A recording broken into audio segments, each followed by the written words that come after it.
Right, hi there everybody. In another presentation for this conference, I showed some data on temperature, relative humidity, carbon dioxide across a number of buildings.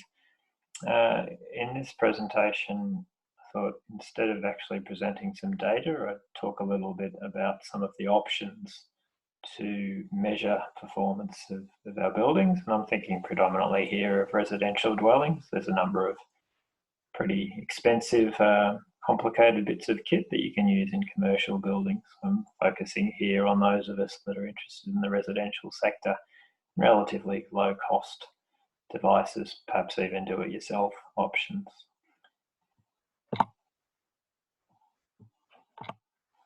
Okay, so obviously there's the question to start with of exactly what you want to measure.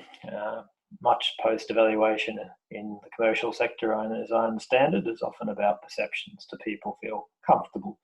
Just rather sort of an anecdotal, subjective measure, not unreasonable given that how we feel is as important or more important than the objective measures of thermal comfort. But there's a whole number of things that we might be interested in measuring in our indoor environments, from temperature, relative humidity being the most obvious, carbon dioxide, odour, ozone, mould, particulate matter, PM, that's things like smoke and dust, VOCs, the volatile organic compounds, which are actually many thousands of different compounds, some of which are particularly hazardous to health, some of which are far more benign.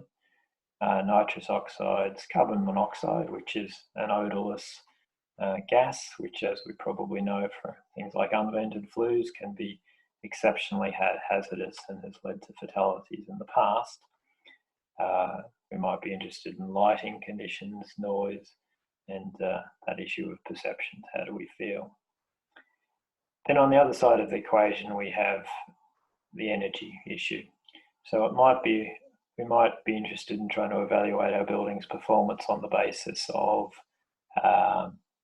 temperature and relative humidity, but there's also the issue of energy, because of course you can get a building up to maintain a consistent temperature by throwing energy at the problem, which is not, of course, how we try and approach it with Passive House.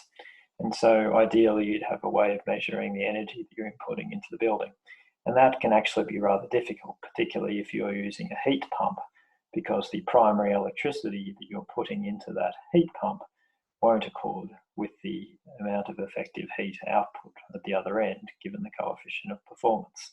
And it's probably, well, exceptionally difficult, if not almost impossible, to measure precisely that effective heat production that you're getting out of a heat pump. Okay. So there are heaps of commercial grade devices out there to measure a number of these things. I shouldn't have to say this, but a good slick website and a pretty looking product doesn't necessarily make an accurate or a useful measuring instrument. It forever surprises me how many conversations I've had with people who have said this device is fantastic, and when you tease into it, identify how it is that that person has felt that product's fantastic, it seems to come down to that it's pretty, or that the website is quite nice and makes some quite outlandish statements. Marketing isn't necessarily a good indicator of product performance. However, there are a number of domestic grade sort of devices out there that can measure all sorts of aspects of indoor air quality and temperature, relative humidity, and many of them will come in at maybe $500, maybe less. It's very difficult to identify exactly how these things perform. The specifications are often superficial at best, but the point that I would emphasize about all of these products is they're the system integrators. The real smarts are in the sensors inside these boxes. And those sensors, across each of our domains of temperature, of carbon dioxide and so on, there's really only 2 or 3 manufacturers in many cases of sensors for each of those domains. So a number of these devices use identical sensors under the hood, and what is different is the shape of the package and the way in which the app or online interface works. So some questions you might want to consider asking as you Google around for these sorts of devices is perhaps where the data is stored. And I think this is particularly critical because our buildings invariably fluctuate in temperature and in external building conditions as well. And so we really need to have a long time series of data to be able to properly understand how our buildings perform. It's not simply a matter of taking a snapshot over a day or even several days. We really need long time series over many months to understand how our buildings perform in summer, in autumn, through winter, and in all sorts of different conditions where our occupants are doing weird and wonderful things.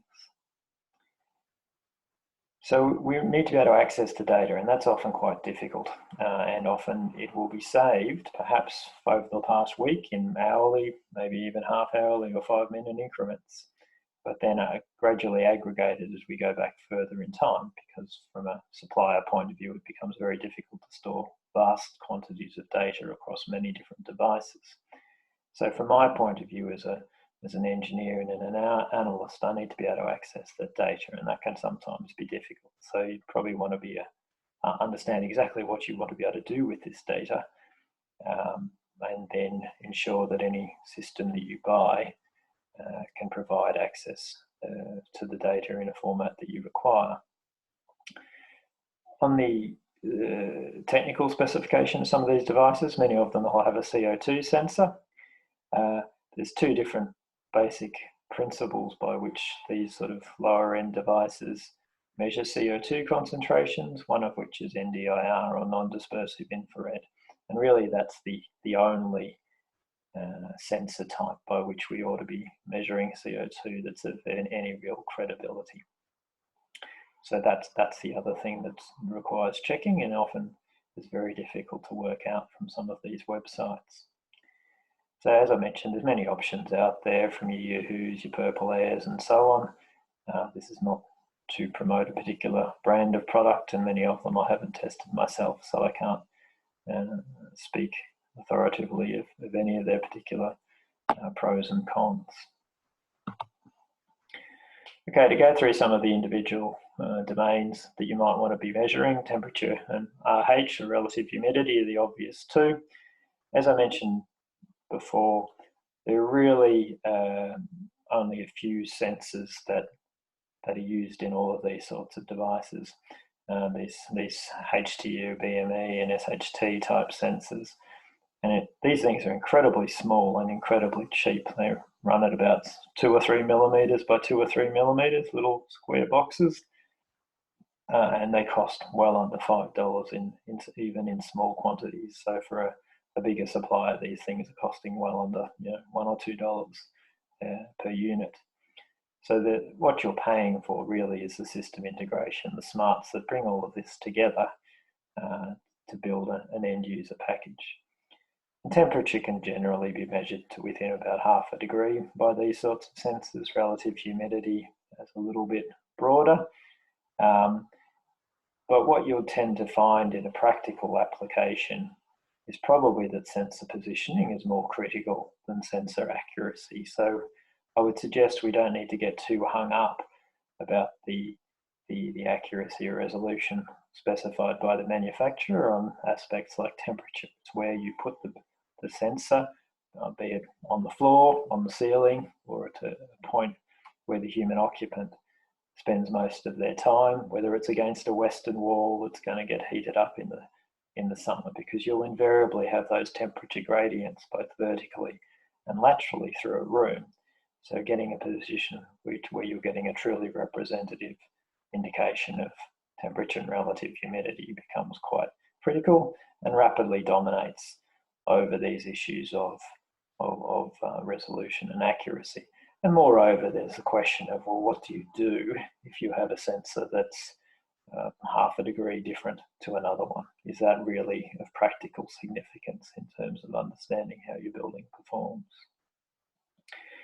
Some possible end user options that you hear being used of quite widely include open energy monitor, of which I'm personally something of a fan. It's more at your enthusiast end. It has got a relatively easy setup, so it's not a steep learning curve, but it's got an open interface, so you can get into it and tinker with it to your heart's content, and the data is stored online in a very fine resolution, so you can pull down the data and do all sorts of analysis. Wireless tag is a bit more of a slicker option, but that too is a quite handy means of recording this data. And I should also note that all of these systems require a cloud connection or internet connection, and will store the data remotely in the cloud, which is a rather handy thing. If you've got many of these sensors around in a building, you don't really want to be able to go to each and every one every couple of months and manually download data from the units. Turning to carbon dioxide, now there's this bit of a debate about how relevant carbon dioxide concentrations in buildings really are. There is fairly good evidence that when you get close to about 1,000 parts CO2, our cognitive abilities are somewhat impaired temporarily, but it's not by no means a hazardous level of carbon dioxide. But it is possibly widely agreed, I think, that it's a fairly good indicator of how much fresh air we have in a building, how well we're doing at removing odours, how well we're doing at removing some of the more potentially hazardous elements in our air. So as a ventilation proxy, it's not too bad. As I alluded to before, you really must use a non-dispersive infrared sensor for measuring these things. The alternative of these metal oxide sensors is really a very poor indicator. And what all of these sensors are doing is trying to identify trace elements of a particular gas in a very complex compound, being air. And it's very difficult for these sensors to have enough sensitivity or selectivity to identify particularly that compound that we're interested in, CO2, as opposed to, for example, NOx or sulfur dioxide. And that can be quite challenging because these sensors will be sensitive to all of these concentrations. A dual channel NDIR is the best option. What these do is they have a second channel that's used as a calibration fix because these sensors do drift over time. And any of these sensors, if you look in detail at the specification sheet, will tell you that they ought to be exposed to ambient, so outdoor air, every week, every month perhaps, to provide a new baseline to recalibrate to correct for that drift. Problem is that in practice, very few of us are likely to bother taking a unit outside every month, running a recalibration and bringing it in. So trying to minimize that level of drift is critical, and hence the dual channel NDIR is the best option. But we shouldn't expect super precision out of these sorts of sensors. If you can get to within about 50 ppm, you're probably doing about as well as you're going to get, and that's parts per million. And again, there's a question of fitness for purpose here. Is it really going to change the way in which you operate a building if you know that it's operating at 850 parts CO2 versus, say, 800? Probably not. The final point here is that CO2 is heavier than the other main components of air, nitrogen and oxygen. And so you really should position the sensor at head height, and perhaps in a bedroom that would mean sort of at bed height, not on the floor where the CO2 concentrations will be significantly higher, nor up towards the ceiling where they'll be significantly lower than what we're breathing in. Particulate matter is dust and smoke. And all of the consumer grade devices use an optical approach to count. So they have a little channel through which the air is drawn, usually with a fan. And then they have a laser that fires across the sensing area and attempts to count all of the particles that it can see in there based on the reflection of the light off of those particles. Now, you really need a device that has an integrated fan, and most devices do that nowadays, but there are one series of devices from Sharp which don't, and those are fairly dubious and probably worth avoiding. But most of the consumer-grade devices these days use one of the Plantower, Honeywell, or also another option I haven't listed here, a Sensorion type sensor. They all have the same operating principle though. And while they are directly measuring a particle count, they're estimating the particle sizes and they're estimating mass concentrations. And this is critical because we usually measure particulate matter by the diameter, the aerodynamic diameter of the particles. So we talk of things like PM2.5 and PM10. PM2.5 being particles that are 2.5 microns or smaller diameter, PM10 being those of 10 microns or smaller. So PM10 encapsulates PM2.5. But the way in which these devices do that classification is fairly dubious and involves a deal of estimation and extrapolation, such that you'll tend to find that the PM2.5 indications aren't usually too bad because they're often calibrated to that particle size, but their estimates of PM10 will often be fairly poor. And when I say fairly poor, you might be talking up to an order of magnitude wrong. So depending on what you're interested in, that can be quite significant. So if you're interested, say, in bushfire smoke, then that tends to be a finer material. And so the calibrations to the PM25, as per most of these sensors, is usually not too bad. Yeah, so typically I would suggest you probably want to ignore any PM10 readings from these devices and focus on the finer particle matter like the PM2.5s. And that happily accords with the health evidence, which suggests that it's the finer material like the PM25s that really matter, less so than the PM10s. Okay, one of the other things we're often interested in is volatile organics, which is many different compounds.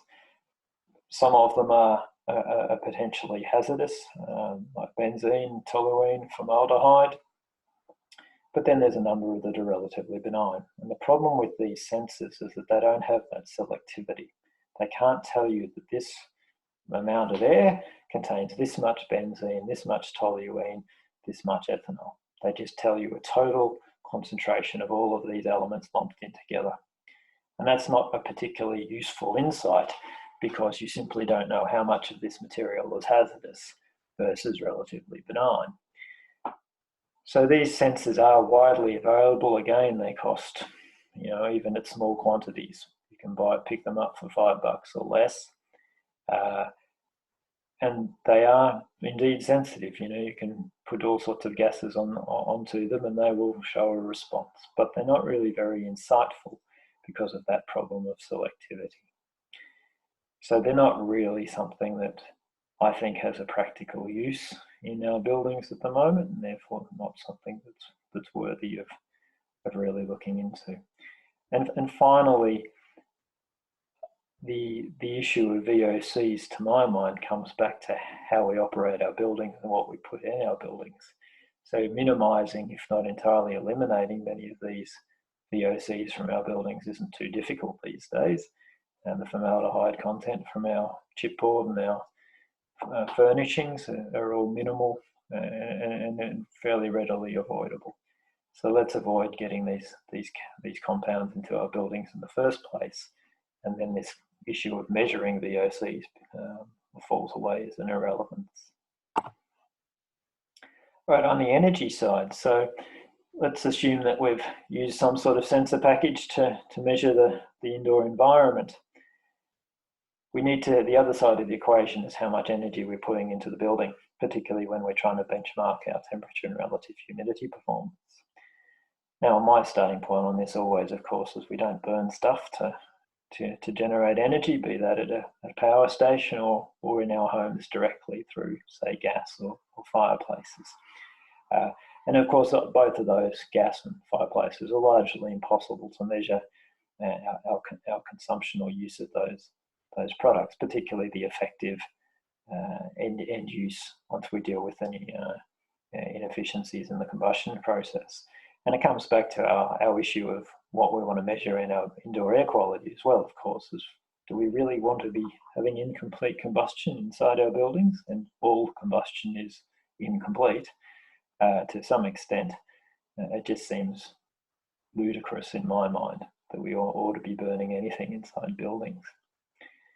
So I'm going to assume here that we're going to use electricity as our energy source. Probably got solar PV, so any quality inverter these days will be recording generation off the PV in at least 15-minute increments, if not better. Many of us, certainly in Victoria, but in other states increasingly as well, will have smart meters.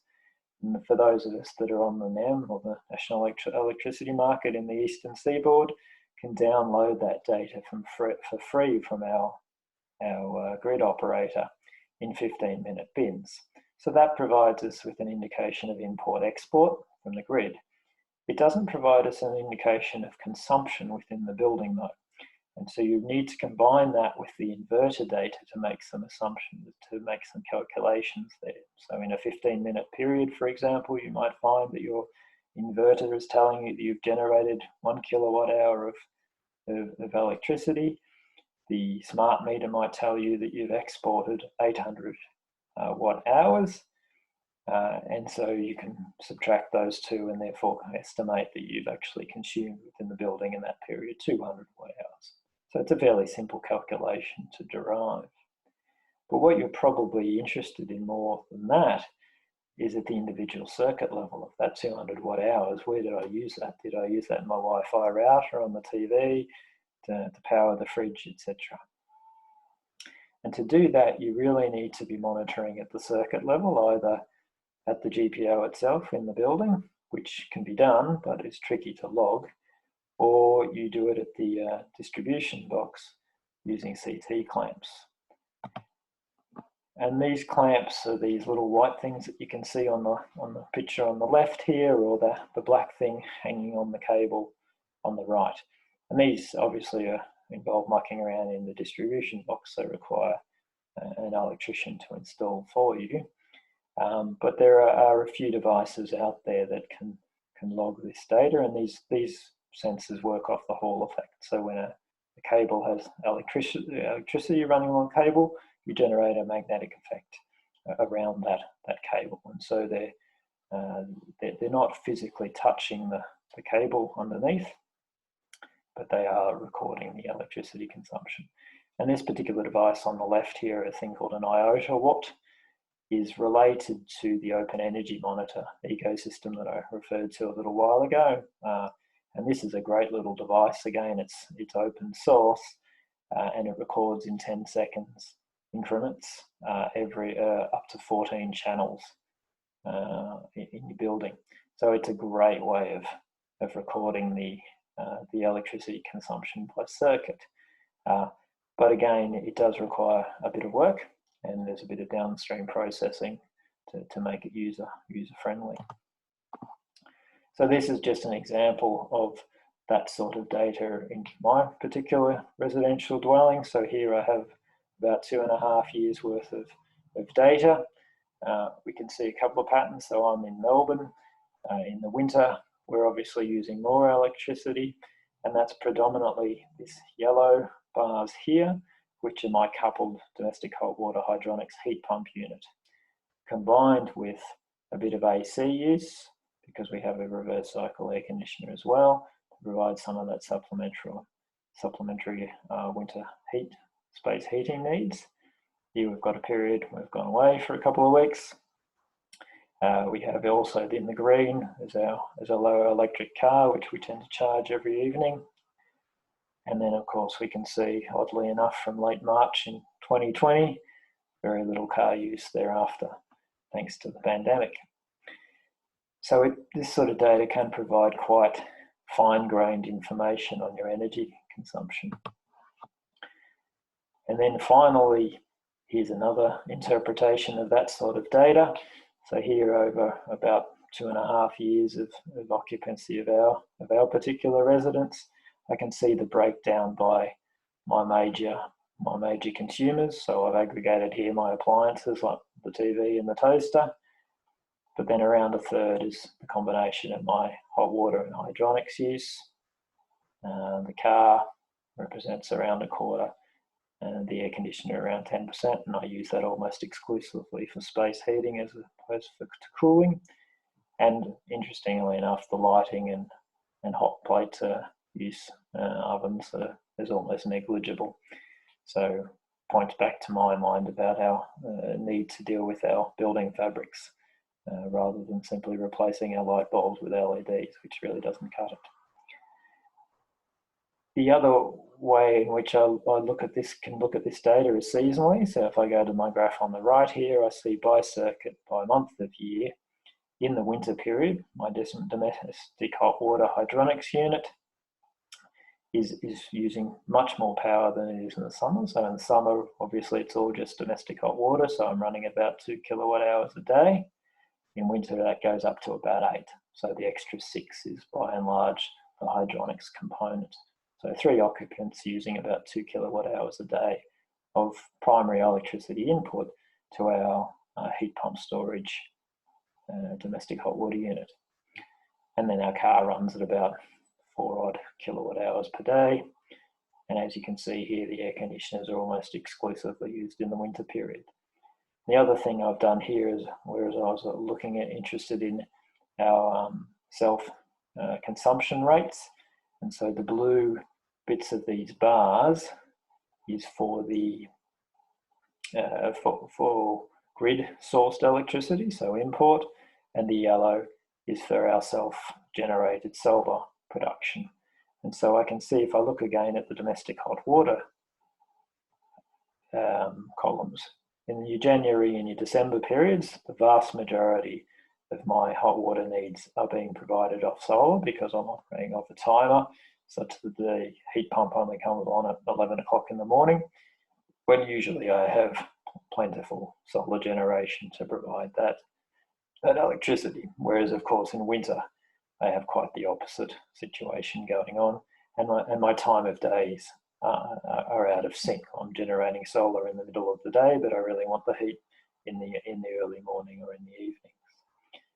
And then the fancy circular graph in the middle here has really 3 key chunks. So I have my solar in the yellow here.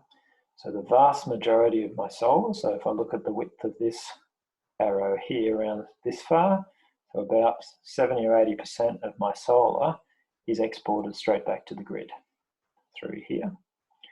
And only about 20 or 30% is self-consumed. And that's spread across my appliances, as you can see over here, where my largest 2, my domestic hot water and my car, are each self-consuming on perhaps 20%. So I'm meeting 20% of my loads. And largely that's because my consumption is out of sync with my generation. And then similarly, I can see here on this slice of the pie that from the grid, I've got this much solar that I'm exporting, which is more than I'm importing. So I tend to export about 20 or 30% more than I import off the grid. So I'm an energy positive house. But then we can see how much of that then goes back to these other,